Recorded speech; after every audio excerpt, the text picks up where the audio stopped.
Okay, तो चलिए आज स्टार्ट करते हैं। बिजनेस स्टडी की हमारी आज पहली क्लास है जिसमें हम करने वाले हैं nature and purpose of business. हमारा जो लेक्चर कैडर का कॉमर्स का सिलेबस है बिजनेस में वो इसी टॉपिक के साथ स्टार्ट हो रहा है। ये जो आपको बॉक्स में सारे टॉपिक दिख रहे हैं, ये अगर आपने सिलेबस देखा हो, ईच एंड एवरी टॉपिक आपके सिलेबस में मेंशन है कि बिजनेस क्या होता है, उसके बाद प्रोफेशन, एम्प्लॉयमेंट क्या है, इन तीनों का डिफरेंस, ऑब्जेक्टिव क्या है, बिजनेस रिस्क, रोल क्या है प्रॉफिट का, एंड एवोल्यूशन। ये ईच एंड एवरी टॉपिक आपके सिलेबस में मेंशन है, तो इसको ध्यान से थोड़ा सा करना। तो ये जो चैप्टर स्टार्ट होता है हमारे पास इकोनॉमिक एक्टिव मतलब टाइप ऑफ एक्टिविटीज से। जो हमारे टाइप ऑफ एक्टिविटीज हैं वो हमारे पास टू टाइप की आती हैं। ठीक है, हमारे पास जो टाइप ऑफ एक्टिविटीज हैं वो टू टाइप की आती हैं। कौन सी? एक इकोनॉमिक इकोनॉमिक। और दूसरा non economic. Simple easy way याद रखने का, इकोनॉमिक मतलब जिसका रिलेशन किसके साथ है, पैसे के साथ है। ऐसा देखो, सबसे पहले ना ये टाइप्स देखने से पहले हम देखेंगे कि एक्टिविटी क्या होता है। एक्टिविटी मतलब देखो भी हम इंसान है, हम किसी ना किसी एक्टिविटी में बिजी हैं। देखो, कोई ना कोई टीच कर रहा है, कोई खाना खा रहा है, कोई घूम रहा है, ठीक है, कोई अपना कोई बिजनेस चला रहा है, कोई कुछ भी काम कर रहा है, कोई लिख रहा है, मतलब हम कुछ ना कुछ काम कर रहे हैं। उन कामों को, उन एक्टिविटीज को दो पार्ट में डिवाइड कर दिया गया, एक इकोनॉमिक, दूसरा नॉन इकोनॉमिक। अभी जो एक्टिविटीज का रिलेशन किसके साथ है, पैसे के साथ है, उसको क्या बोल दिया जाता है, इकोनॉमिक। और जिनका रिलेशन किसके साथ है, इनर सेटिस्फेक्शन, वो काम जो हम हमारी इनर सेटिस्फेक्शन के लिए करते हैं, वेलफेयर के लिए करते हैं, चैरिटी हमारा मेन पर्पस है, पैसा कमाना हमारा मेन पर्पस नहीं है। वो एक्टिविटीज, वो काम किस में आ जाएंगे, आपके नॉन इकोनॉमिक में आ जाएंगे। एक फॉर एग्जांपल, अगर मैं इकोनॉमिक एग्जांपल लेके चलूं, मैं टीच कर रही हूँ, आप मेरे को उसके बदले में क्या कर रहे हो, पेमेंट कर रहे हो। मैं टीच कर रही हूँ, मैं एक एक्टिविटी कर रही हूँ, आप उसके बदले में मेरे को पेमेंट कर रहे हो, तो मैं कौन सा काम कर रही हूँ, इकोनॉमिक। ठीक है। और फॉर एग्जाम्पल, जैसे बहुत ही बेसिक एग्जाम्पल आपको क्लास 11 में दी ही जाती होगी कि घर में मदर काम करती है, उसके बदले में उसको पैसा नहीं मिलता, वो क्या है, नॉन इकोनॉमिक। आप मंदिर में जाते हो, गुरुद्वारे में जाते हो, किसी संस्था में जाते हो, वहां जाकर आप क्या करते हो, थोड़ा सा मतलब दान दक्षिणा दे आते हो। ठीक है, वो आपने क्यों किया, अपनी इनर सेटिस्फेक्शन के लिए। आप अपनी सोसाइटी के लिए कुछ काम कर देते हो, उनके वेलफेयर के लिए, इसके बदले में आपको कोई पैसा नहीं मिल रहा, बस सुकून मिल रहा है, एक सेटिस्फेक्शन मिल रहा है। वो काम किस एक्टिविटी में आ जाएंगे, नॉन इकोनॉमिक में। यहाँ तक कोई डाउट तो नहीं, दो टाइप की एक्टिविटीज है। बे क्लियर है यहाँ तक?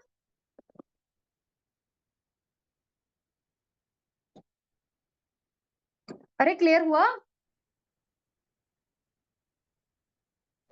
Yes ma'am. हाँ, मुझे लगता है कि आप लोग सो ही जाते हो क्लास में, थोड़ा सा अटेंटिव होकर बैठा करो ना। अभी देखो एक चीज, मैंने ये बताया कि जो एक्टिविटीज हैं वो टू टाइप की हैं। एक इकोनॉमिक, यस मैम। इसको ना डायग्राम तो अपनी बना लेना नोटबुक में। सेकंड नॉन इकोनॉमिक, एक सेकंड मेरे को डूब। एक आ जाता है आपको नॉन इकोनॉमिक। इकोनॉमिक में आगे तीन एक्टिविटीज, इकोनॉमिक को आगे तीन पार्ट्स में डिवाइड किया गया है। एक बिजनेस, सेकंड प्रोफेशन, थर्ड क्या है हमारा, एम्प्लॉयमेंट। ठीक है, पहले मैं आपको डायग्राम बना देती हूँ, एज सच आपने सेम एज इट इज अपनी नोटबुक में निकालनी है, फिर बाद में हम क्या करेंगे, इसको एक्सप्लेन। एक्टिविटीज टू टाइप की, इकोनॉमिक, नॉन इकोनॉमिक। इकोनॉमिक को आगे तीन पार्ट में डिवाइड किया गया है, बिजनेस, प्रोफेशनल, एम्प्लॉयमेंट। बिजनेस को आगे और दो पार्ट्स में डिवाइड करा गया है, एक आ जाता है आपका इंडस्ट्री और एक आ जाता है आपका कमर्स। चलिए यही तक पहले थोड़ा सा समझते हैं, इसको बाद में आगे लेके जाते हैं।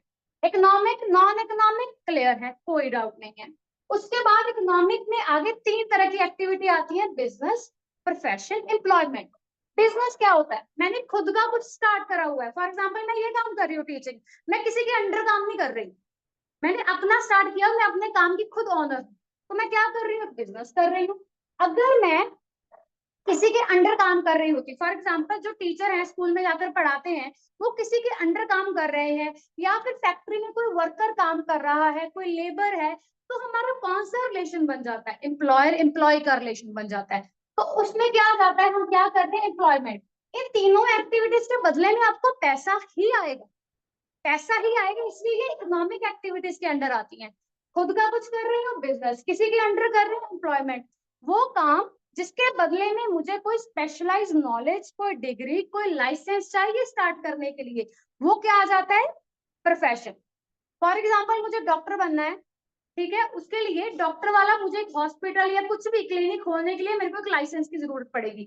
वो लाइसेंस भी आपको ऐसे किसी से नहीं मिल जाएगा, प्रॉपर एक एसोसिएशन बनी होती है, वहां से मिलेगा। अगर मुझे लॉयर बनना है तो मुझे वहां की भी एक स्टडी, एक डिग्री लेनी पड़ेगी। समझ में आया? जिसके लिए मुझे स्पेशलाइज नॉलेज, एक डिग्री चाहिए होती है, वो क्या होता है, प्रोफेशन होता है। अभी डॉक्टर है, उसके आप उससे क्या लेने जाते हो, सर्विसेज लेने जाते हो, उसको आप बदले में क्या दे देते हो, पैसे दे देते हो, ठीक है। तो ये भी एक इकोनॉमिक एक्टिविटी है। किसी के अंडर काम कर रहे हो, उसके बदले में आपको वेजेस मिलती है, सैलरी मिलती है, वो भी इकोनॉमिक एक्टिविटी है। खुद का काम कर रहे हो, प्रॉफिट आ रहा है, वो भी क्या है, एक इकोनॉमिक एक्टिविटी है। अभी यहाँ तक कोई डाउट तो नहीं बिजनेस, प्रोफेशन एंड एम्प्लॉयमेंट में?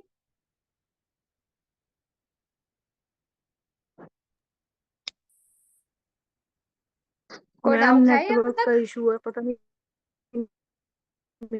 सुचेत सुचेतपाल, आप कुछ बोल रहे हो? यस मैम, मैंने बोला कि नेटवर्क की प्रॉब्लम मेरे इस साइड से है या आपके साइड से है। किस चीज की? आपकी आवाज ही नहीं आ रही सुचेतपाल। मैम नेटवर्क की प्रॉब्लम। बाकियों को आवाज सही आ रही है, दीप है, शीतल है, आपको आवाज सही आ रही है? यस मैम, क्लियर है। Yes ma'am. तो आई थिंक आप एक बार थोड़ा सा रिज्वाइन कर लो वापस से सुचेतपाल, अगर आपको कोई दिक्कत आ रही है, क्योंकि मेरी तरफ से तो ये वाईफाई से कनेक्टेड है, ऐसा सच कुछ इश्यू होगा नहीं इसमें। एक बार आप कट करके दोबारा ज्वाइन करके देख लो, शायद आपकी प्रॉब्लम सॉर्ट हो। उसके आ बाद, रही है मैम। हाँ ओके, उसके बाद अगर हमें यहाँ तक क्लियर है, बिजनेस क्लियर है, प्रोफेशन क्लियर है, एम्प्लॉयमेंट क्लियर है, बिजनेस को आगे 2 पार्ट्स में डिवाइड करते हैं। मैं पीडीएफ पे आपको बाद में लेकर चलूंगी, जो बेसिक बेसिक ट्रस्ट है पहले वो बता दूंगी। तो जो हमारा देखो बिजनेस आगे 2 पार्ट्स में है, एक इंडस्ट्री, एक कमर्स। पहले हम कमर्स डिस्कस कर लेते हैं। कमर्स का सिंपल भाषा में आपको कुछ पूछे तो वो क्या है, sale and purchase of goods क्या कहलाता है, हमारा कमर्स कहलाता है। Sale and purchase of goods किसके अंडर आता है, कमर्स में, कमर्स के अंडर आता है। कमर्स को आगे 2 और पार्ट्स में डिवाइड किया जाता है, एक trade, second aids to trade. एक trade, second aids to trade. अभी जो हमारा ट्रेड क्या है, व्यापार करना, बिजनेस करना, गुड्स की सेल करना, परचेज करना, उसके बदले में हमें क्या आएगा, पैसा आएगा। इसलिए तो हम क्या कर रहे हैं, ट्रेड कर रहे हैं, बिजनेस कर रहे हैं, व्यापार कर रहे हैं। तो ट्रेड भी आप आगे आपका क्या होता है, 2 टाइप का आ जाता है। 2 टाइप का आ जाता है, कौन सा, इंटरनल एंड एक्सटर्नल। इंटरनल और एक्सटर्नल, ठीक है, एक इंटरनल और एक एक्सटर्नल। इंटरनल ट्रेड कौन सा, जो मैं मेरे देश के अंदर रहकर कर रही हूँ। फॉर एग्जाम्पल मैं इंडिया में ही डिफरेंट डिफरेंट क्या कर रही हूँ, जगह पर ट्रेड कर रही हूँ। फॉर एग्जाम्पल मैं पंजाब में रह रही हूँ, बट मैं दिल्ली अपना सामान भेज रही हूँ, दिल्ली से मंगवा रही हूँ, मैं गुजरात भेज रही हूँ, गुजरात से मंगवा रही हूँ, बट मैं हूँ अपने देश के अंदर ही। मैंने जो मेरी बाउंड्री लाइन है उसको क्रॉस नहीं करा। देश के अंदर रहने वाले देश के अंदर रहकर करने वाले ट्रेड को क्या बोलते हैं, इंटरनल। और जो ट्रेड मैं देश के बाहर करती हूँ, फॉर एग्जाम्पल मैंने अमेरिका से कुछ सामान इंपोर्ट करा, बाहर अपना कुछ ऑस्ट्रेलिया को अपना कुछ सामान एक्सपोर्ट करा, तो वो क्या आ जाता है, एक्सटर्नल। देखिए इंटरनल भी आगे 2 टाइप का है, एक होलसेल, एक रिटेल। और एक्सटर्नल आगे 3 टाइप का है, एक इंपोर्ट, एक एक्सपोर्ट और एक एंट्री पोर्ट। ठीक है, कमर्स 2 टाइप का है, trade, aids to trade. Trade मतलब मुझे बिजनेस कर रही हूँ, व्यापार कर रही हूँ, सेल कर रही हूँ, परचेज कर रही हूँ। ट्रेड 2 टाइप का है, इंटरनल, एक्सटर्नल। देश के अंदर रहने वाले को इंटरनल, देश के बाहर जो मैं बिजनेस कर रही हूँ उसको क्या बोलते हैं, एक्सटर्नल। इंटरनल में होलसेल एंड रिटेल 2 टाइप आती है। होलसेल मतलब मैं बल्क में चीजें खरीद रही हूँ, फॉर एग्जाम्पल मेरे को एक पैकेट नहीं मिलेगा, मुझे पूरा उसका बॉक्स पूरा लेना पड़ेगा। जैसे आप क्लोथ्स का ले लो, आप सिंपल एक सूट नहीं चूज कर सकते, वो आपको बल्क में सूट देंगे। होलसेल जब मतलब आप बल्क क्वांटिटीज में डील कर रहे हो, वो होलसेल आ जाता है। रिटेल मतलब आप बोलने गए हो, अरे मेरे को एक पेंसिल दे दो, मेरे को एक नोटबुक दे दो, मेरे को एक नमक का पैकेट दे दो। जब आप सिंगल सिंगल चीजों में डील कर रहे हो, छोटी छोटी चीजों को, तो हो गया आ जाता है रिटेल। जो मतलब आपके आसपास नेबरहुड में, लोकेलिटी में आपको जो शॉप्स दिख रही हैं, वो किसकी एग्जांपल है? रिटेल की। आप गए, अरे नमक दे दो, अरे थोड़ी सी दाल दे दो, ये चावल दे दो, चीनी दे दो, समथिंग, वो रिटेल में आ जाता है। बट अगर आप कोई बिजनेस कर रहे हो, बल्क में क्वांटिटीज खरीद रहे हो, तो वो होलसेल में आ जाएगा। उसके बाद एक्सटर्नल। एक्सटर्नल हमारा 3 टाइप का है, import, export and entry port. Import मतलब मैं बाहर से कुछ मंगवा रही हूँ, बाहर किसी कंट्री से, फॉर एग्जाम्पल मैंने ऑस्ट्रेलिया से, चाइना से, कहीं से कुछ मंगवाया अपने कंट्री में, इम्पोर्ट। अगर मैंने बाहर अपना सामान भिजवाया, ठीक है, फॉर एग्जाम्पल इंडिया के स्पाइसेस वगैरह है, वो बाहर जाते हैं, मैं बाहर सामान भिजवा रही हूँ बाहर कंट्री को, वो क्या आ जाता है? एक्सपोर्ट। एंट्री पोर्ट मतलब 3 कंट्रीज का ले लो। फॉर एग्जाम्पल मैंने किसी कंट्री से सामान लिया, अपने पास नहीं रखा, उसको आगे किसी और कंट्री में बेच दिया, ठीक है। मैंने क्या किया, सिंगापुर से सामान लिया, फॉर एग्जांपल मैंने सिंगापुर से सामान लिया, उसमें अगर मुझे लगा कुछ मॉडिफिकेशन की, कुछ अल्टरेशन की, कुछ प्राइस चेंजेस की, कुछ पैकेजेस की, पैकेजिंग करनी, कुछ भी अल्टर करने की जरूरत है तो मैंने कर दी, नहीं जरूरत होगी तो मैं नहीं करूंगी। अगर मुझे मैंने सिंगापुर से खरीदा और बेच दिया मैंने ऑस्ट्रेलिया, मैंने खुद नहीं रखा, तो ये बिजनेस किसके अंडर आएगा? एंट्री पोर्ट के अंडर आ जाएगा। होप सो आपको ये ट्रेड वाला पोर्शन क्लियर हुआ होगा।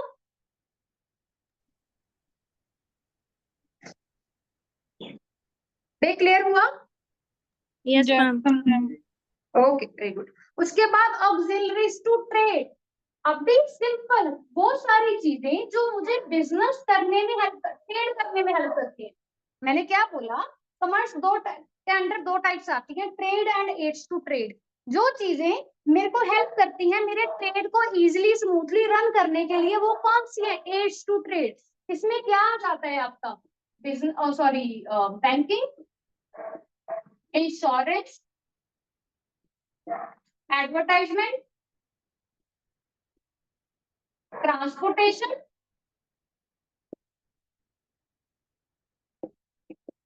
Ware house. अभी देखो, एक बिजनेस इन चीजों के अलावा चल ही नहीं सकता। आप जितने मर्जी एक्सपर्ट हो, आपको जितनी मर्जी नॉलेज हो, अगर आपके पास इन चीजों की कमी है ना, तो आपका बिजनेस नहीं चलेगा स्मूथली। स्मूथली चलाना है तो ये चाहिए। बैंकिंग क्यों चाहिए हमें? बैंकिंग से हमें क्या मिलेंगे? फंड्स। इंश्योरेंस क्यों चाहिए? अगर कोई बिजनेस कर रहे हैं, रिस्क है, रिस्क को कवर करने के लिए, चोरी हो गई, फायर से कुछ खराब हो गया या कुछ भी, उस रिस्क को कवर करने के लिए हमें क्या चाहिए? इंश्योरेंस। अभी हमने प्रोडक्ट बनाया, कोई कैसे खरीदेगा? उसको पता होगा, हम उसको एडवर्टाइज करेंगे, उसको उसकी नॉलेज प्रोवाइड करेंगे, तो वो किसका काम है? एडवर्टाइजमेंट का। मैंने सामान बना दिया, उसको एक जगह से दूसरी जगह पहुंचाना, प्लेस के लिए मुझे कौन हेल्प होगा? ट्रांसपोर्टेशन। वो मैटर कर रहा है, मैंने लोकल में भिजवाना है तो मेरी गाड़ी स्कूटर से काम चल जाएगा। मैंने थोड़ा सा अपनी दूर भिजवाना है, किसी और स्टेट में भिजवाना है, तो मेरा मतलब गाड़ी में, ट्रेन में काम चल जाएगा। अगर मैंने देश से बाहर भिजवाना है तो मुझे एरोप्लेन में हेल्प मिल जाएगी, शिप्स में हेल्प मिल जाएगी, वो चीजें। मैंने सामान बल ऐसे थोड़ी ना, मैंने एक एक चीज, एक एक यूनिट बना के रखा। बिजनेस कर रही हूँ, ट्रेड कर रही हूँ, मेरे पास क्वांटिटीज प्रोडक्शन बल्क में होगा, उस सामान को स्टोर करने के लिए भी कुछ चाहिए। स्टोर कहाँ पे होगा? वेयर हाउस पे होगा। तो ये बताइए, कॉमर्स वाला पोर्शन यहाँ पर कोई डाउट तो नहीं?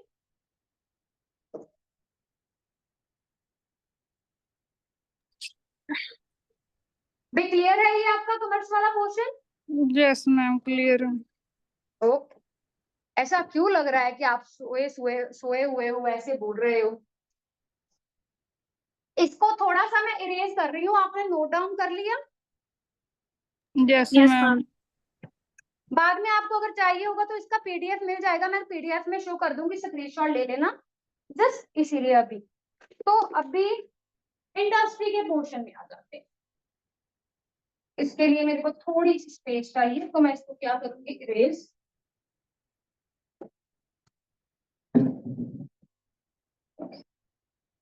है। अभी इंडस्ट्री हमारी कितने टाइप की होती है, कोई बता सकता है मेरे को?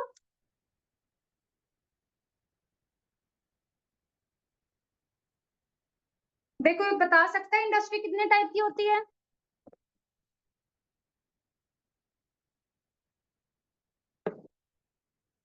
नहीं पता?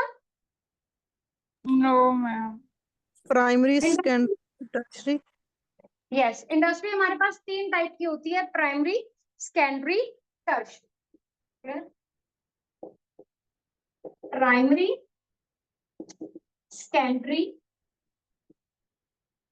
टर्शियरी। इस डायग्राम के हिसाब से आप पूरे पूरे चैप्टर को समाप्त कर सकते हो, जो मेन मेन इंटरेस्ट है अगर आपने डायग्राम का। प्राइमरी इंडस्ट्री, प्राइमरी इंडस्ट्री किस में डील करती है? रॉ मटेरियल्स में डील करती है। अच्छा चलो ऐसे करो, पहले मैं इसके टाइप्स बना देती हूँ, उसके बाद हम इसको डिस्कस करते हैं। प्राइमरी आगे 2 टाइप्स की है, पहले मैं बना दूं फिर आपको एक्सप्लेन करती हूँ। एक एक्सट्रैक्टिव और second one is your genetic. Primary आगे 2 टाइप की है, एक्सट्रैक्टिव एंड जेनेटिक। और जो सेकेंडरी है वो उसमें भी आगे 2 टाइप है, एक आ जाता है आपका मैन्युफैक्चरिंग और एक आ जाता है आपका कंस्ट्रक्शन। और वेरी इंपॉर्टेंट, मैन्युफैक्चरिंग में हमें क्या मिलती है? 4 टाइप्स मिलती है। मैन्युफैक्चरिंग वाली टाइप में यहाँ पर बना रही हूँ। पहली आ जाती है मैन्युफैक्चरिंग वाली इंडस्ट्री में प्रोसेसिंग, उसके बाद असेंबलिंग, फिर एनालिटिकल इंडस्ट्री,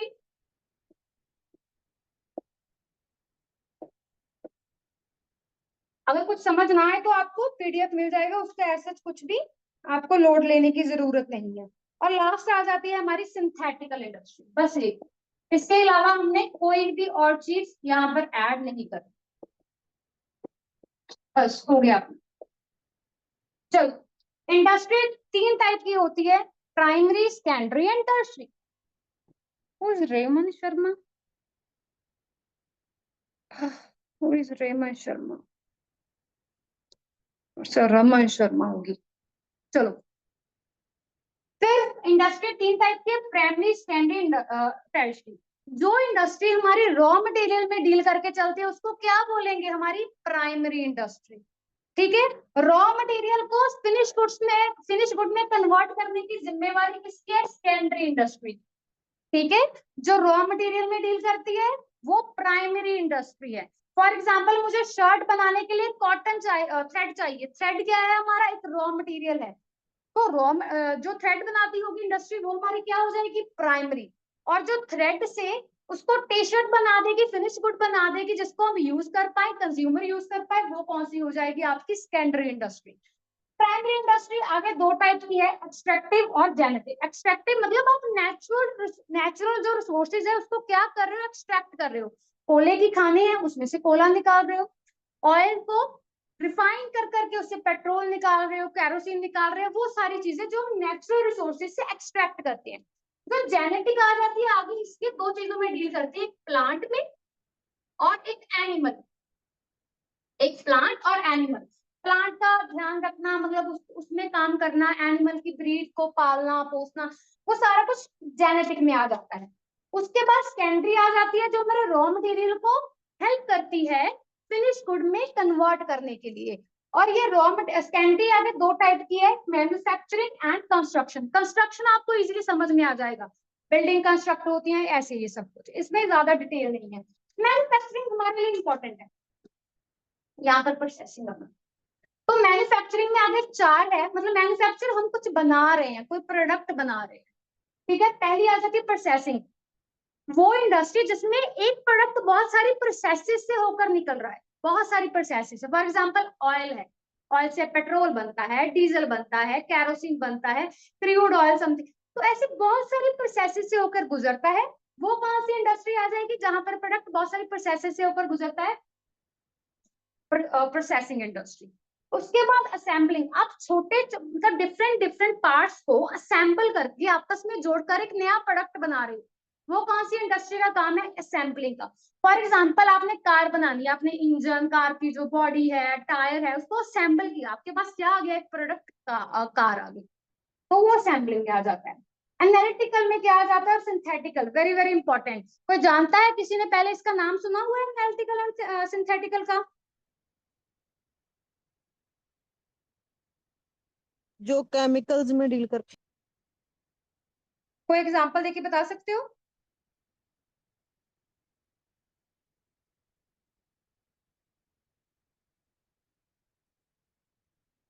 मान लो ये हो सकता है जैसे पेस्टिसाइड्स में डील करते हैं ना, वो केमिकल वगैरह यूज करते हैं, वो इंडस्ट्री।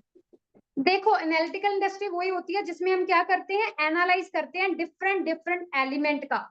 मटेरियल सेम है। फॉर एग्जांपल आप इसमें वो तेल वाली जो मैंने अभी पेट्रोल वाली एग्जांपल दी वो लगा लो यहाँ पे। मटेरियल हमारे पास एक ही है, क्या है, ऑयल है। उससे आप डिफरेंट डिफरेंट चीजें, एनालिटिकल होता है छोटे छोटे पार्ट्स में तोड़ना। उस ऑयल से आपने क्या निकाला, डीजल निकाला, पेट्रोल निकाला, क्रूड ऑयल निकाला, छोटे छोटे पार्ट में तोड़ देना, वो एनालिटिकल का काम है। सिंथेटिकल का क्या काम है, असेंबल कर। देखो सिंथेटिकल और असेंबलिंग में आपको थोड़ा सा सिमिलैरिटी मिलेगा, बट अगर मैं आपको एग्जांपल दूंगी तो वो चीज आपको समझ आ जाएगी। सिंथेटिकल इंडस्ट्री में मतलब क्या है, आप मतलब डिफरेंट डिफरेंट आइटम्स को जोड़कर, चीजों को, मटेरियल को जोड़कर एक प्रोडक्ट रेडी करते हो। फिर आप बोलोगे असेंबल में भी तो हम यही सब करते हैं। असेंबल, अगर मान लीजिए मैंने कार को असेंबल किया, उसके डिफरेंट डिफरेंट पार्ट, इंजन, ये वो, उसको असेंबल करके कार बनाया, बाद में वो मैं पार्ट्स को क्या कर सकती हूँ, अलग कर सकती हूँ, अलग अलग करके बेच सकती हूँ। सिंथेटिकल की एग्जांपल बेस्ट क्या आ जाएगी आपके पास, सीमेंट। ठीक है, आपने डिफरेंट डिफरेंट एलिमेंट्स लगाकर सीमेंट बनाया, सीमेंट बन गया, आप उसको बाद में ब्रेक डाउन नहीं कर सकते, उसको उसमें से दोबारा से रॉ मटेरियल नहीं निकाल सकते, तो वो किसका काम है, सिंथेटिकल। दोनों का असेंबलिंग और सिंथेटिकल का मीनिंग सेम है, बस ये है आप इसको दोबारा ब्रेक डाउन कर सकते हो असेंबल वाले, सिंथेटिकल को आप दोबारा ब्रेक डाउन नहीं कर सकते। अब भी ये इंपॉर्टेंट चीज थी जो हमने पूरी डिस्कस करी है, यहाँ पर कोई डाउट हो तो मेरे को बताओ। मैम एनालिटिकल दोबारा बताना। ओके, एनालिटिकल आपको दोबारा बता देते हैं। और किसी को कोई डाउट है एनालिटिकल के दोबारा अलावा?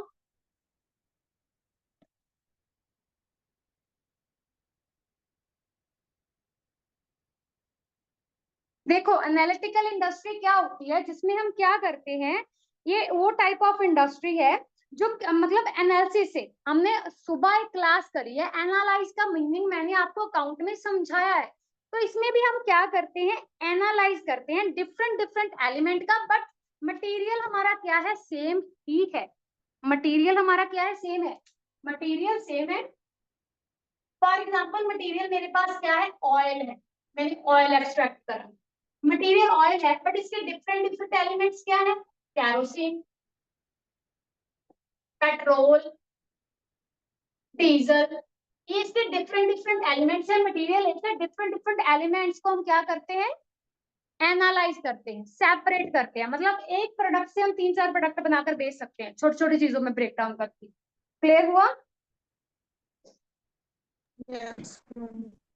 यहाँ तक कोई डाउट? चले आगे।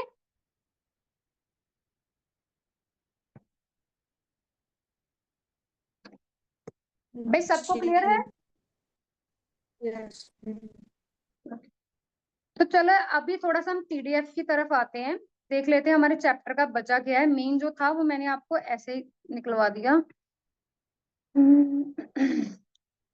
पीडीएफ आपकी स्क्रीन पर है। पहला पेज हम कर चुके हैं इकोनॉमिक और नॉन इकोनॉमिक एक्टिविटी का। हाँ, इकोनॉमिक और नॉन इकोनॉमिक एक्टिविटी का कर लिया। ये चीज मैंने आपको इकोनॉमिक और नॉन इकोनॉमिक में बता दी है मीनिंग कि इसकी इकोनॉमिक के आगे 3 टाइप होती हैं, बिजनेस, एम्प्लॉयमेंट, प्रोफेशन।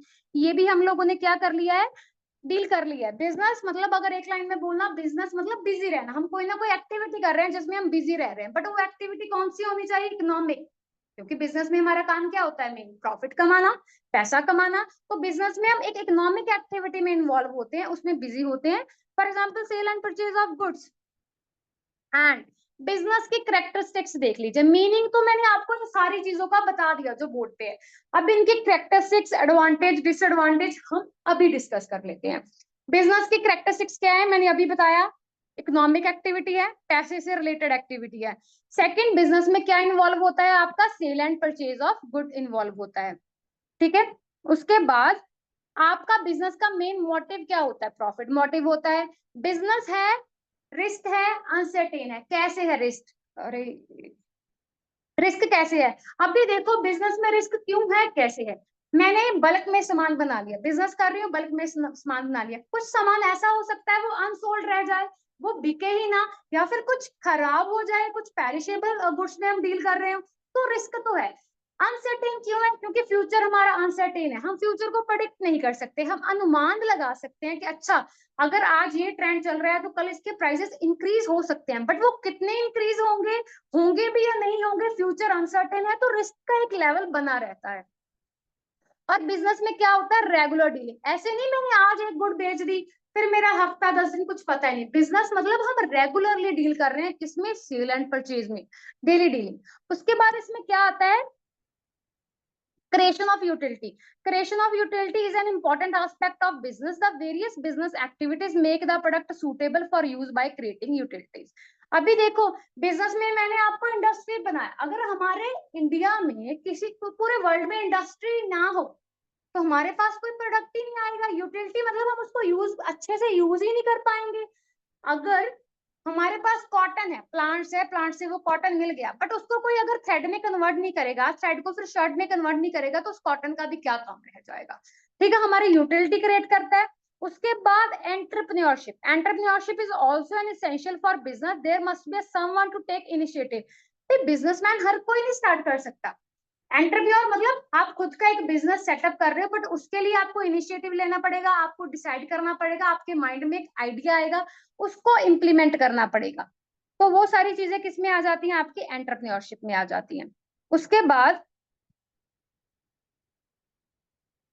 फ्रीडम।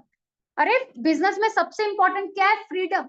आप बिजनेस कर रहे हो, खुद ऑनर हो, आप कुछ भी डिसाइड कर सकते हो, किसी भी चीज का डिसीजन ले सकते हो। आपने कोई प्रोडक्ट लॉन्च करना है, कितनी क्वांटिटी में करना है, कितना कुछ। बट अगर आप क्या कर रहे हो, एम्प्लॉयमेंट वाला केस ले लो, तो आप किसी के अंडर काम कर रहे हो, आपको फ्रीडम नहीं होता है। और फिर बिजनेस में आपका मेन पर्सपेक्टिव क्या रह जाता है, कंज्यूमर सेटिस्फेक्शन।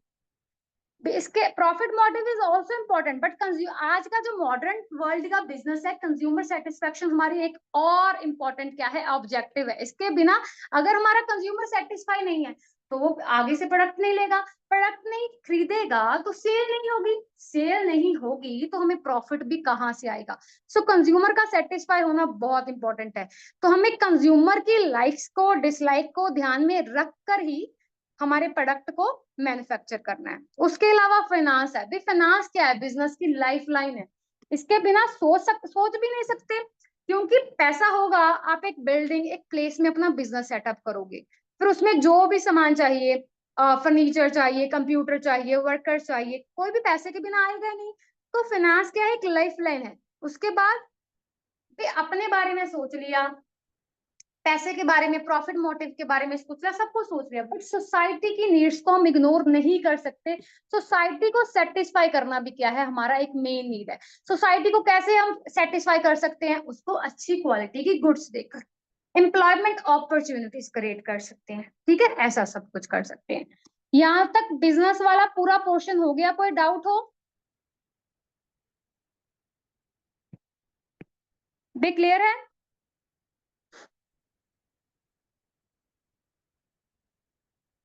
अरे क्लियर है बिजनेस वाला? Yes ma'am. अरे तो क्लास में हो, थोड़ा सा सभी एक्टिव होके रहो, ऐसा नहीं एक बंदे ने जवाब देना है। अगर आप क्लास में बैठे हो एटलीस्ट यस नो तो जरूर बोलो। आपका ये बेनिफिट है, जितना डाउट पूछोगे आपको उतना ही क्लैरिटी मिलेगी। उसके बाद नेक्स्ट टॉपिक आ जाता है प्रोफेशन। मैंने क्लियर कर दिया, एक स्पेशलाइज्ड नॉलेज चाहिए, पूरा फॉर्मल एजुकेशन चाहिए। ऐसे नहीं कि मैंने कहीं से भी कुछ भी। अच्छा ऐसा करते हैं, बिजनेस, प्रोफेशन एंड एम्प्लॉयमेंट का ना एक यहाँ पर है ये डिफरेंस, ये पढ़ लेते हैं, आपको मीनिंग, इसके फीचर सब कुछ यहीं पे क्लियर हो जाएगा। तो सबसे पहले नेचर की बात करेंगे। बिजनेस का नेचर क्या है, इसमें कैसी एक्टिविटीज इन्वॉल्व होती हैं आपकी, manufacturing, purchase, sale of goods and services, ये किसका काम होता है, बिजनेस का। प्रॉफिट कमाना बिजनेस का काम होगा, कंज्यूमर नीड्स को सेटिस्फाई करना बिजनेस का काम होगा। प्रोफेशन में क्या आ जाएगा, आपको एक स्पेशलाइज्ड नॉलेज चाहिए होगी। फॉर एग्जांपल आप डॉक्टर हो तो आपको उस लेवल की नॉलेज चाहिए होगी अपने क्लाइंट्स को अटेंड करने के लिए। आप लॉयर हो तो आपको अपने क्लाइंट्स को अटेंड करने के लिए एक नॉलेज, एक डिग्री ऐसे चाहिए होगा, एक लाइसेंस। एम्प्लॉयमेंट क्या है, आप किसी के अंडर रहकर सर्विसेज को देते हो, आप कॉन्ट्रैक्ट बेसिस पे होते हो, 1 महीना 2 महीना साल ऐसे, उसके बदले में आपको सैलरी वेजेस समथिंग मिलता है। उसके बाद मोड ऑफ एस्टैब्लिशमेंट, बिजनेस को कौन एस्टैब्लिश करके चलता है, कहते हैं a business concern can be started at any time. Business को कोई भी कहीं पे भी स्टार्ट कर सकता है, आपको इसके लिए कोई भी लाइसेंस जो कुछ खास तरीके के बिजनेस होते हैं, लाइक जो केमिकल में डील करते हैं, कुछ एक्सप्लोजन वाले प्रोडक्ट्स में डील करते हैं, तो उनको मेडिसिन वाले में करते हैं, उसको लाइसेंस की जरूरत होती है। अदरवाइज अगर आप नॉर्मल सेल परचेज का बिजनेस कर रहे हो, आपको कोई लीगल फॉर्मेलिटी की जरूरत नहीं है, आप बिना किसी से पूछे अपना बिजनेस सेटअप कर सकते हो। बट प्रोफेशन में क्या है, no person can join any profession. ऐसा नहीं आपने उठा और उठकर बोले जी मैं तो डॉक्टर हूँ, अपनी क्लिनिक खोल दिया, बाद में किसी की जान वान ले लोगे तो फिर आपको सारा पता चल जाएगा। तो कोई भी पर्सन उठ के प्रोफेशन नहीं स्टार्ट कर सकता। एम्प्लॉयमेंट क्या आ जाता है, ये रिलेशन होता है, एग्रीमेंट होता है बिटवीन एम्प्लॉयर एंड एम्प्लॉय। ठीक है, उसके बाद आपका आ जाता है third point is your objective. Business के पीछे आपका ऑब्जेक्टिव क्या होता है।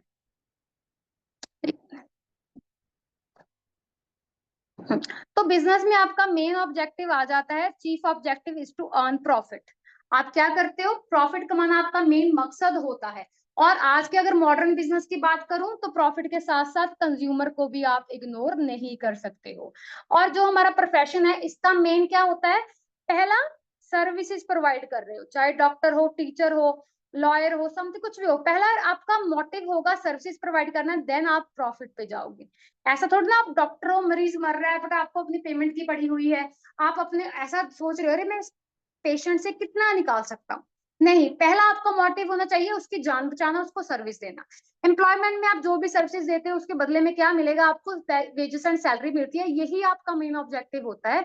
वेजेस एंड सैलरी लेने के लिए आप क्या करते हो, अपनी सर्विसेज उसको देते हो। फिर नेक्स्ट, क्वालिफिकेशन। बिजनेस स्टार्ट करने के लिए आपको किसी तरह की कोई भी क्वालिफिकेशन नहीं चाहिए, ठीक है। But no person can join profession without a prescribe qualification and training. अगर आप डॉक्टर बनते हो, लॉयर बनते हो, तो आपकी इंटर्नशिप होती है, आपकी ट्रेनिंग होती है, आपको जब आप प्रॉपर एक डिग्री ले लेते हो। तो प्रोफेशन ऐसा चीज है जिसमें आपको क्वालिफिकेशन एंड ट्रेनिंग चाहिए होगा। बट एम्प्लॉयमेंट में आप फॉर एग्जाम्पल, आपका डिपेंड करता है आप कैसा बिजनेस करने जा रहे हो। फॉर एग्जाम्पल आप किसी शॉप पे काम करने जा रहे हो, शॉप वाला आपको समझा देगा ये काम है, वो आपको थोड़ा सा ट्रेन कर देगा जितना रिक्वायर्ड होगा। अदरवाइज क्वालिफिकेशन एंड ट्रेनिंग इसमें ऐसा सच रिक्वायर्ड नहीं है, जितना एम्प्लॉयर को चाहिए होगा वो उतना आपको ट्रेन कर देगा। नेक्स्ट पॉइंट आ जाता है हमारा रिस्क। बिजनेस हमारा जुड़ा ही रिस्क के साथ है, बट प्रोफेशन में रिस्क होता है, मिनिमम लेवल का होता है। और एम्प्लॉय में तो रिस्क होता ही नहीं, क्योंकि हमारी रिस्पॉन्सिबिलिटी नहीं है, हमने जितना काम किया उसके बदले में हमें पैसा मिल गया, हमें किसी को आगे अकाउंटेबिलिटी नहीं है, किसी की जवाबदेही नहीं है, तो ऐसे से हमें फर्क भी नहीं पड़ता। तो नेक्स्ट पॉइंट आ जाते हैं investment. Business is not possible without investment. पैसे के बिना बिजनेस हो ही नहीं सकता, पैसा आपको अपने बिजनेस में लगाना ही पड़ेगा। अब प्रोफेशन में ऐसा इतना ह्यूज अमाउंट नहीं चाहिए होता, लिमिटेड अमाउंट से भी आप सेटअप स्टार्ट कर सकते हो। और एम्प्लॉयमेंट में तो आपको बिल्कुल भी चाहिए ही नहीं होता है, ठीक है। उसके बाद आगे 2 पॉइंट बचे हैं हमारे। 2 पॉइंट में आपके, एक सेकंड ये किधर गया, इधर उधर हो गया। हम 2 पॉइंट बचे हैं, एक कोड ऑफ कंडक्ट, एक transfer of interest. Code of conduct मतलब कि अगर आप कोई बिजनेस सेटअप कर रहे हो, आपको ऐसा इतना कोड ऑफ कंडक्ट या फिर कोई रूल्स रेगुलेशन फॉलो नहीं करने पड़ते हैं। अगर कोई, मैंने बोला कुछ केमिकल या कुछ ऐसा स्पेशल वाले में डील कर रहे हो तो फिर आपको फॉलो करने पड़ेगी, अदरवाइज नॉर्मल टाइप के बिजनेस में नहीं रिक्वायर्ड है। बट प्रोफेशनल हो, अगर आप एक प्रोफेशन में हो, देन यू नीड, मतलब आपको क्या करना पड़ेगा, रूल्स को, कोड ऑफ कंडक्ट को फॉलो करना पड़ेगा। और एम्प्लॉय में आपको डेफिनेटली आपको बताया जाएगा, एम्प्लॉयर आपको बताएगा आपको ये रूल्स फॉलो करने, ये रेगुलेशन, तो यहाँ पर भी आपको फॉलो करनी पड़ती है।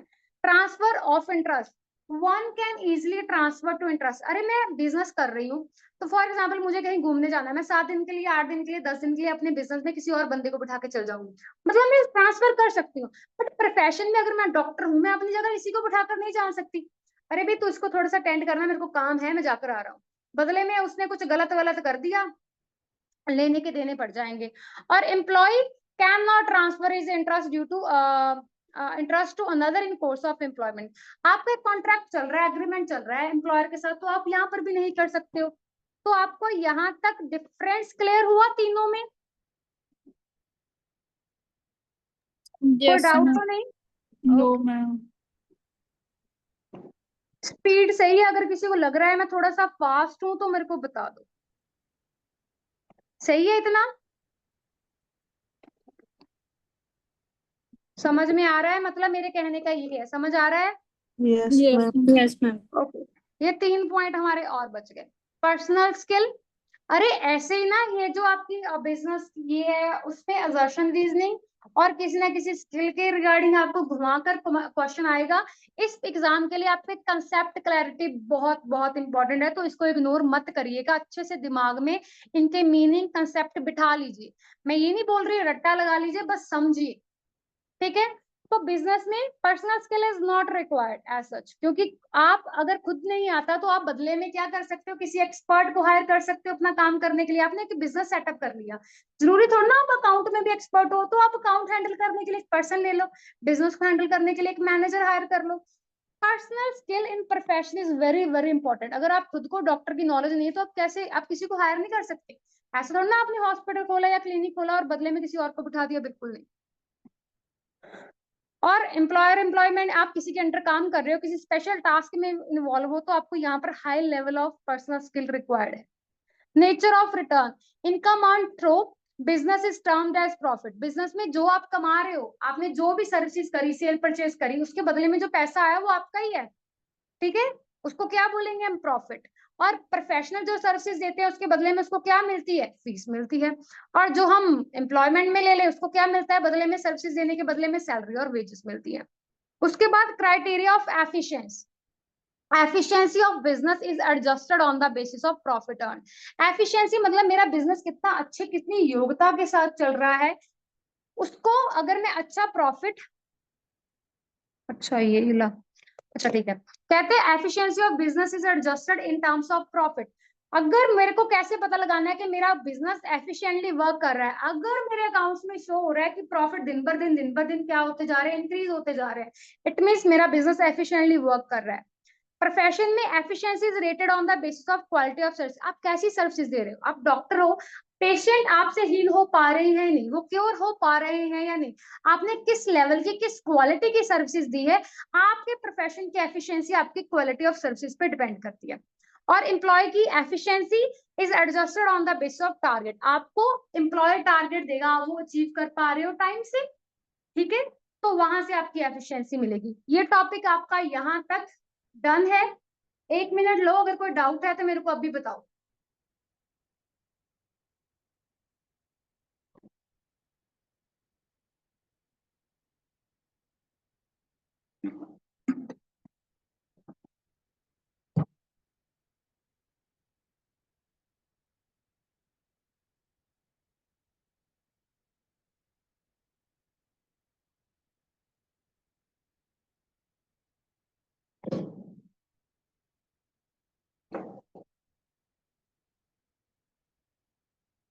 भाई कोई डाउट आया किसी को?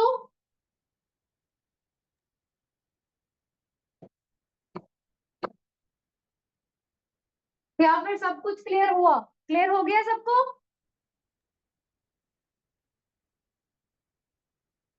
भाई सो जाते हो क्या?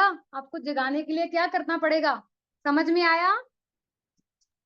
Clear, ma'am. Yes ma'am.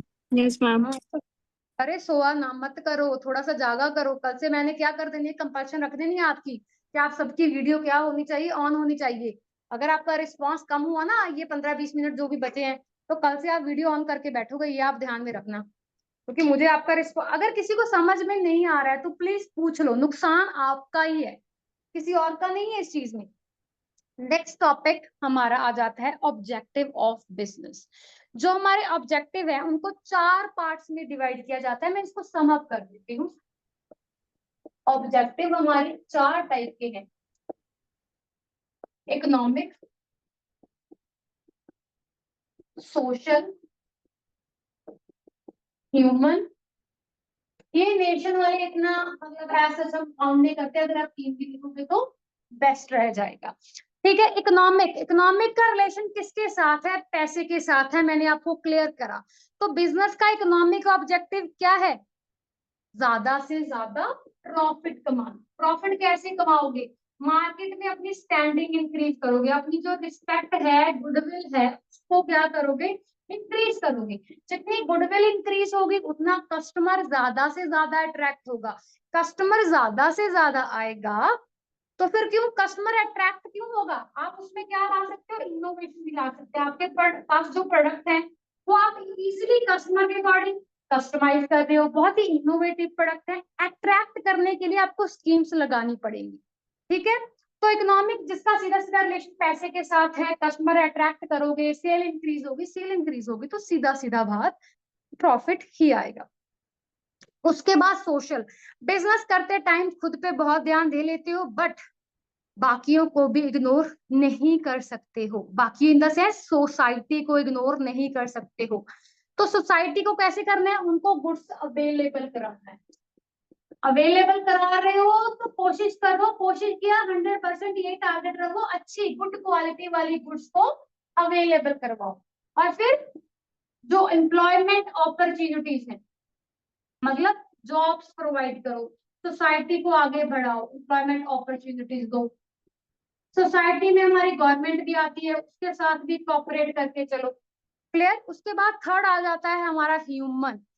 Human कौन है? बेसिकली वो वाले जो हमारे साथ डायरेक्टली इंटरेक्टली जुड़े हुए हैं। डायरेक्टली कैसे? जो वर्कर्स हैं हमारे साथ डायरेक्टली कनेक्टेड है, कंज्यूमर है हमारे पास हमारे साथ डायरेक्टली कनेक्टेड है, शेयर होल्डर है हमारे पास, सप्लायर्स हैं, ये डायरेक्टली कनेक्टेड है। तो देखो ह्यूमन कौन से है? पहले तो चार तरह के, मेन जो चार तरह के आ जाते हैं। वर्कर, इनके बिना बिजनेस नहीं चलेगा। या वर्कर आपको गुड्स प्रोड्यूस करके दे रहे हैं तो खरीदने के लिए आपको क्या चाहिए? कंज्यूमर चाहिए। रॉ मटेरियल के लिए आपको सप्लायर चाहिए। बिजनेस में पैसा लगाने के लिए शेयर होल्डर चाहिए। ये ह्यूमन है जो बिजनेस के साथ डायरेक्टली रिलेटेड है। इनको सेटिस्फाई करना, इनके वेलफेयर के लिए काम करना। वर्कर के लिए वेलफेयर के लिए काम करो, उसको मतलब अच्छी अच्छी उसको बोनस दो, अगर वो अच्छा काम कर रहा है उसको अप्रिशिएट करो, रिवॉर्ड दो। कस्टमर को गुड क्वालिटी की गुड्स देकर उसको सेटिस्फाई करो, उसकी नीड्स को फुलफिल करो। उसके बाद शेयर होल्डर्स की भी क्या होती है? कुछ नीड्स होती है। क्या नीड्स? उसने जो पैसा लगाया है उसके बदले में उसको क्या मिले?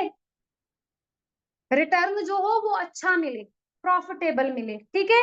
सप्लायर को टाइमली पेमेंट मिल जाए, वो सारी चीजें ह्यूमन के बारे में जो हमारे साथ डायरेक्टली कनेक्टेड है उनके बारे में सोचना। उसके बाद नेशन में आ जाता है। नेशन को कैसे आप नेशन वाइज आपके क्या ऑब्जेक्टिव है? अगर आप ज्यादा एक्सपोर्ट में डील करोगे, बाहर वाली करेंसी आएगी। आपने अगर अमेरिका में, बाहर किसी भी दुबई में अगर आपने एक्सपोर्ट किया तो आपको वहां की करेंसी आएगी। हमारी करेंसी की वैल्यू कम है बाहर वाली करेंसी से, बाहर वाली करेंसी आएगी तो हमारा नेशन ही क्या होगा? इंक्रीज होगा। ग्रोथ को बैलेंस करके चलो, एजुकेशन को स्पोर्ट को क्या करके चलो? प्रमोट करके चलो। वो सारी एक्टिविटीज जिससे हमारे नेशन वाइज ग्रोथ हो सकती है, वो क्या है? हमारे नेशनल ऑब्जेक्टिव है। तो ऑब्जेक्टिव क्लियर हुए? कोई डाउट तो नहीं?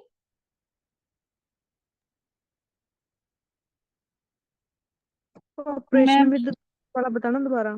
कौन से वाला? Operation with government.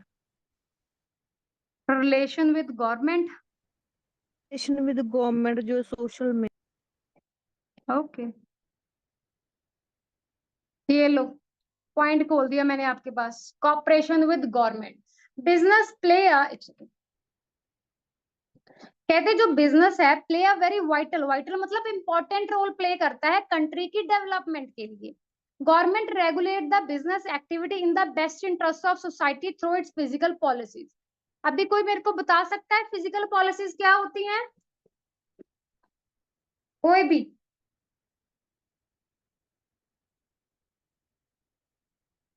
टैक्स से रिलेटेड होती है मे बी। मे बी, बाकियों का क्या कहना है?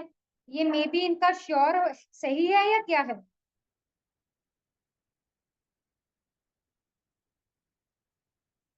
मेनली जो आपकी फिजिकल पॉलिसी वही जो आपकी टैक्स के साथ क्या होती है? ज्यादा रिलेट होती है, ठीक है। तो देखो बिजनेस हम चल रहे हैं, चला अगर हम गवर्नमेंट के साथ कहीं पर भी उनके साथ कॉपरेट करके नहीं चले, तालमेल बनाकर नहीं चले, तो वो हमारा बिजनेस बंद करवा देंगे। तो हमें ऐसा बिजनेस करना है, वो अगर अगर वो इलीगल हुआ तब भी गवर्नमेंट बंद करवा देगी। अगर हम अच्छे टाइप वाला बिजनेस करेंगे, टाइमली टैक्स से पेमेंट करें, टैक्स वाली पेमेंट करेंगे, जितना भी टैक्स बन रहा है कंट्री का लॉस के अकॉर्डिंग वो पेमेंट करेंगे, गवर्नमेंट के साथ पूरा कॉपरेट करके चलेंगे, तो गवर्नमेंट हमारे खिलाफ एक्शन भी नहीं लेगी। बट अगर क्या कर रहे हैं हम? कुछ ना कुछ करप्शन कर रहे हैं, हम जो टैक्स की पेमेंट है उसकी चोरी कर रहे हैं, इवेजन कर रहे हैं, तो ठीक है, तो हम गवर्नमेंट के साथ कॉपरेट नहीं कर रहे हैं, तो गवर्नमेंट हमारे खिलाफ क्या लेगी? लीगल एक्शन ले लेगी। लीगल एक्शन लेगी तो हमारा सोसाइटी में कितना इज्जत रह जाएगा, वो देख लीजिए। क्लियर हो गया? Yes ma'am. यहाँ तक कोई डाउट तो नहीं? मैम बैलेंस रीजनल ग्रोथ वाला पॉइंट में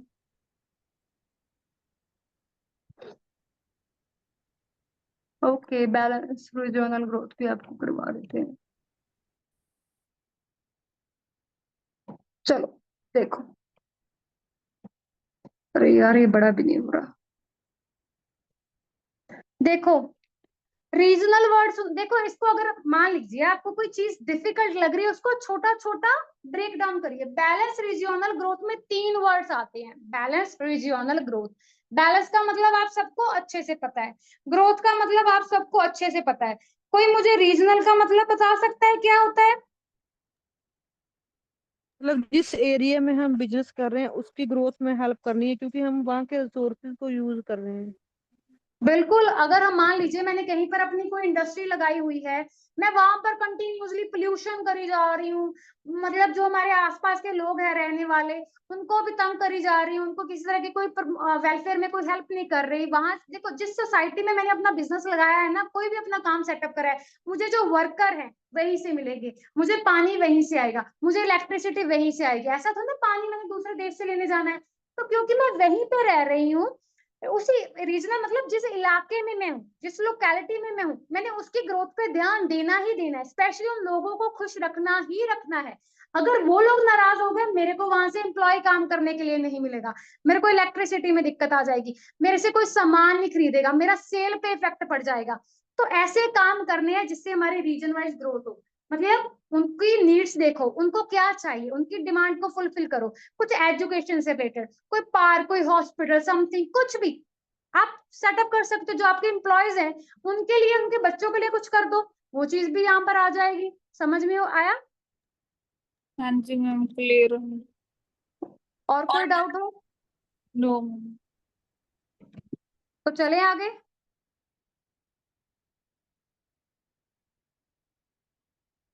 इकोनॉमिक जस्टिस वाला बताना मैम। ओके, इकोनॉमिक जस्टिस बताते हैं, एक सेकंड में देखने वाली थी टॉपिक कितना रहता है आपका। टॉपिक अभी आपका है, चैप्टर थोड़ा सा लेंथी है। हाँ, तो इकोनॉमिक जस्टिस आपका किस में आ जाता है? नेशन वाले ऑब्जेक्टिव में आ जाता है। ठीक है, इकोनॉमिक का मतलब समझ में आ रहा है? Yes ma'am. जस्टिस क्या होता है? न्याय करना।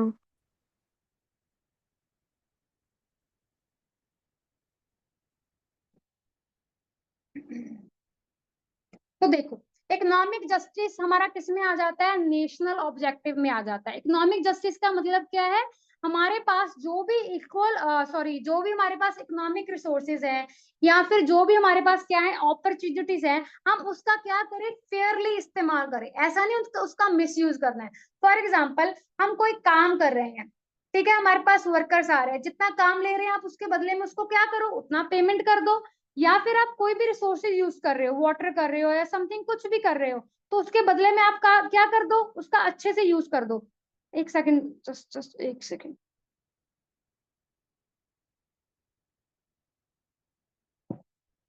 देखो, इकोनॉमिक अगर जस्टिस की मैं आपको एक दो एग्जांपल बता दूं तो वो क्या आ जाएंगी? Equal payment to equal work. जितना काम कर रहे हो उसके बदले में, जितना काम किया उसके बदले में जो पेमेंट बन रही है वो दो। ऐसा नहीं काम उस बंदे ने 5,000 किया आपने बोला नहीं नहीं मैं 4900 में डन करता हूँ, बिल्कुल नहीं। जस्टिस मतलब न्याय करो, जो फेयर अमाउंट बन रही है उसको वो दो। यूनिवर्सल पेमेंट जो भी सिस्टम है आपका, उसको फॉलो करो। ऐसा नहीं है कि मैंने अभी तक मैं बार्टर वाले में फंसी बैठी हूँ कि आपने मेरे को काम किया उसके बदले में मैंने आपको ये दे दिया है। मतलब कि यूनिवर्सल जो बेसिक इनकम वाला रूल है, यूनिवर्सल बेसिक इनकम वाला रूल है, उसको फॉलो करके चलो। और थर्ड वन क्या आ जाता है? आप एम्प्लॉयमेंट वगैरह के लिए क्या करो, अपॉर्चुनिटीज क्रिएट करो। जो हमारे पास वर्कर्स हैं उनका एक्सप्लॉयटेशन मत करो, वर्कर्स का एक्सप्लॉयटेशन मतलब मिसयूज मत करो, ठीक है। वो सारी चीजें, इकोनॉमिक जस्टिस मतलब उनको, इकोनॉमिक मतलब पैसे से रिगार्डिंग उनको जस्टिस देना है, किसी के साथ भेदभाव, कुछ भी मिसयूज, कुछ भी इनएप्रोप्रिएट नहीं करना। क्लियर हुआ कोई डाउट? Yes ma'am. और कोई डाउट हो? ये आपके सामने पूरा ऑब्जेक्टिव का लगा हुआ है, देख लो, अगर मेरे से कोई छूट गया हो या कुछ रहता हो, आपको नहीं समझ है तो वन बाय वन देख लो, तो मैं दोबारा से एक्सप्लेन कर देती हूँ।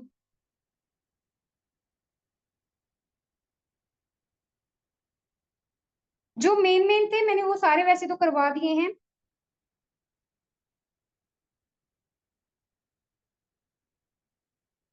चले आगे। Yes ma'am. Yes ma'am. तो देखो, अभी ना ये चैप्टर बहुत लेंथी था, तो हमने आधे से ज्यादा तो कवर हो ही गया। तो अभी हमारे पास दो टॉपिक बचे हैं, एक हमारा बचा है, दो नहीं तीन बचे हैं। एक हमारा बचा है बिजनेस रिस्क, उसके कॉजेज आ जाते हैं, उसकी कैरेक्टरिस्टिक्स आ जाती हैं, ये बचा हुआ है। और हमारे पास प्रॉफिट का बिजनेस में रोल क्या है वो बचा हुआ है। और एवोल्यूशन, ये स्पेशली आपके मेंशन है आपके सिलेबस में, आपने इसको ऐसे मतलब कम आंक कर इसको छोड़कर नहीं जाना। तो बिजनेस, देखो टाइम हमारे पास अभी थोड़ा कम है, बिजनेस रिस्क वाला टॉपिक हम कल कंटिन्यू करेंगे, but role of profit in business आज कर लेते हैं, ये छोटा टॉपिक है, इसी में कवर हो जाएगा। बाकी के जो दो टॉपिक बच गए, कल नेक्स्ट चैप्टर स्टार्ट करने से पहले ये डिस्कस कर लेंगे। तो प्रॉफिट का बिजनेस में रोल क्या है, बस ये डायग्राम समझनी है आपने, ये समझ लिया, सब कुछ आपके हाथ में आ जाएगा। भी अगर आप प्रॉफिट नहीं करवा अर्न करोगे तो आप बिजनेस में सरवाइव कैसे करोगे? सरवाइव का मतलब समझते हो? Yes yes ma'am. मैम। तो अगर आपके पास अच्छा मान के चलो आपके पास धीरे धीरे प्रॉफिट की जगह क्या होने लग गया, लॉस होने लग गया, तो आपको सर्वाइवल मुश्किल क्यों हो जाएगा? मेरे को एक दो एग्जांपल देके बताओ। अगर हमारा जैसे बिजनेस लॉस में जा रहा है, हमारे पास फाइनेंशियल रिसोर्सेज नहीं होंगे, तो हम कैसे कंटिन्यू कर पाएंगे? ना हम रॉ मटेरियल परचेज कर पाएंगे, सैलरी नहीं दे पाएंगे, तो मतलब क्या होगा? तो सिंपल एज इट इज बोले, अगर हमारे पास पैसा नहीं है तो हमारे पास कुछ भी नहीं है। वर्कर ले लो, रॉ मटेरियल ले लो, लैंड बिल्डिंग ले लो, हर एक चीज पैसे से आएगी, तो प्रॉफिट हमारे लिए पैसा बहुत ही जरूरी है। और नेक्स्ट पॉइंट आ जाता है index of efficiency. Profit is the indicator of the efficiency of the management. जितना प्रॉफिट कमाते जाओगे, इंक्रीमेंट अगर प्रॉफिट में शो हो रहा है, तो प्रॉफिट एज एक सिग्नल की तरह काम करेगा। कौन सा सिग्नल? वो सिग्नल क्या बता रहा है कि आपका जो बिजनेस है अच्छे से चल रहा है, आपकी जो बिजनेस की मैनेजमेंट है वो अच्छे से काम कर रही है, एफिशिएंसी ऑफ मैनेजमेंट को दर्शाता है। और index of performance of management, देखो अगर जो मैनेजमेंट है उसकी परफॉर्मेंस अच्छी हुई तो हमें प्रॉफिट हो जाएगा, अगर प्रॉफिट लॉस में कन्वर्ट हो गया इसका मतलब कुछ ना कुछ मैनेजमेंट में गड़बड़ हुआ है, कहीं हमने कोई डिसीजन गलत ले लिया है, कहीं गलत प्रोडक्ट में पैसा लगा दिया, कोई पॉलिसी या फिर कुछ भी, हमने जो स्टाफ हायर किया था वो उसको इतना नॉलेज नहीं था, तो वो सारी चीजें इंडेक्स ऑफ एफिशिएंसी में ये आ जाता है। थर्ड आ जाता है हमारे पास goodwill, sorry incentive. Incentive profit motive is the main driving force which induces human being. देखो ह्यूमन क्या है, हमारे मेन एसेट है, इनके बिना बिजनेस नहीं चल सकता। देखो ह्यूमन काम क्यों करेगा ज्यादा, उसको आपके प्रॉफिट आपको हो रहा है, ह्यूमन को आपके प्रॉफिट से लेना देना क्या? अगर मैं आपके बिजनेस में काम कर रही हूँ, मैं एम्प्लॉय हूँ, और प्रॉफिट होगा तो ऑनर को होगा ना, मेरे को नहीं होगा, तो मैं क्यों ज्यादा काम करूँ? अगर प्रॉफिट होगा तो एम्प्लॉय का क्या बेनिफिट है, उसको क्या मिलेगा? इंसेंटिव मिलेगा, उसको क्या मिलेगा? बोनस मिलेगा। वो इंसेंटिव के चक्कर में, उस बोनस के चक्कर में क्या करता है, अपना बेस्ट देता है, अपना बेस्ट। वो अगर अपना बेस्ट नहीं देगा तो बिजनेस आगे नहीं बढ़ेगा।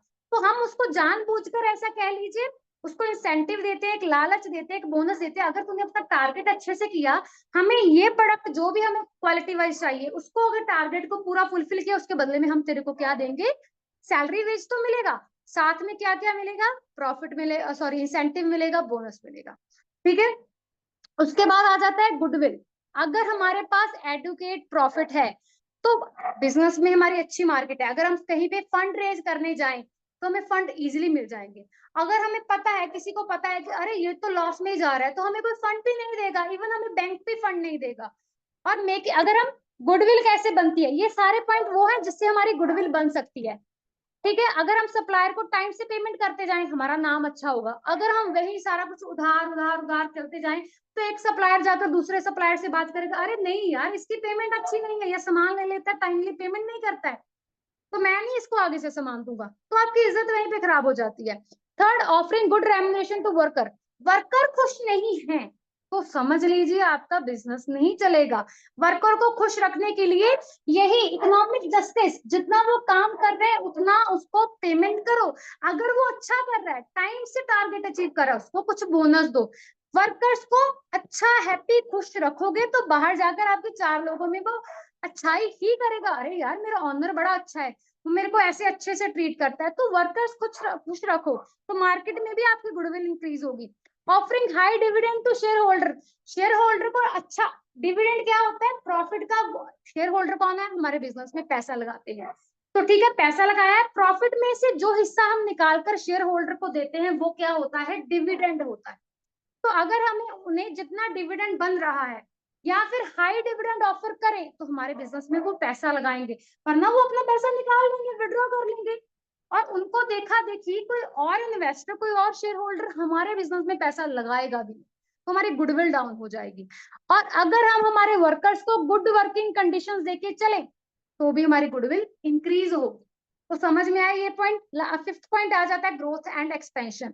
प्रॉफिट होगा तो हम इजिली अपने बिजनेस को, प्रॉफिट है मतलब हमारे पास एडिक्वेट जितने फंड रिक्वायर हैं वो है, तो हम अपने बिजनेस को ग्रो कर सकते हैं, एक्सपैंड कर सकते हैं। फॉर एग्जांपल हमारा क्लोथ का बिजनेस है, अभी मैं लेडीज डिपार्टमेंट में डील कर रही हूँ, पैसा आया तो मैंने मेन डिपार्टमेंट का भी रख लिया, थोड़ा और पैसा कमाया, प्रॉफिट कमाया, तो मैंने चिल्ड्रन वाला डिपार्टमेंट भी ऐड कर दिया। तो ये क्या हो गई, बिजनेस की ग्रोथ हो गई, एक्सपेंशन हो गई। 6 पॉइंट आ जाता है last point, satisfy human needs and want. मैंने बताया वर्कर सेटिस्फाई कर लो, शेयर होल्डर सेटिस्फाई कर लो, कंज्यूमर को भी आप इग्नोर नहीं कर सकते। देखो कंज्यूमर की नीड्स क्या है, उनकी नीड्स के अकॉर्डिंग उनको जो भी डिमांड है उसकी फुलफिल करके चलो, उनकी वांट्स को फुलफिल करके चलो। ठीक है, people pay to business for those goods and services which satisfy their needs and want. The profit और reward for the entrepreneur for providing services.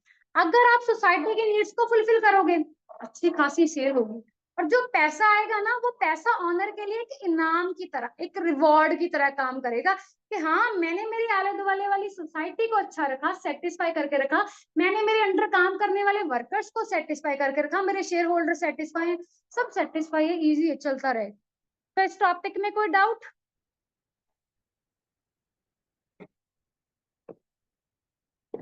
इस टॉपिक में कोई doubt? No ma'am. No ma'am, clear. Okay, तो आज अपने जितने भी topic पढ़े इनको रिवाइज करना और याद रखना, चाहे मैं मॉर्निंग में अकाउंट की क्लास लूं, इवनिंग में बिजनेस की क्लास लूं, जो मैंने प्रीवियस क्लास में करवाया होगा पहले 5 मिनट मैं उसके बारे में पूछूंगी, तभी मैं आगे बढ़ूंगी। तो ये आपका काम है, जो करवाया जा रहा है उसको अच्छे से पढ़ो, उसके नोट्स रेडी करो। ठीक है, तो आपका पहले 5-10 मिनट जितना भी होगा वो टेस्ट ही होगा जो हम पढ़ रहे हैं, क्योंकि आगे आगे दौड़ने का भी फायदा नहीं है अगर पीछे वाले टॉपिक ही हमारे पास क्लियर नहीं है। ठीक है, तो आज यहीं पर एंड करते हैं, बाकी इस चैप्टर के 2 टॉपिक बच गए, वो हम कब करेंगे, कल करेंगे। तो कोई डाउट तो नहीं, सेशन एंड करें? Yes ma'am. Yes ma'am. मिलते हैं कल मॉर्निंग।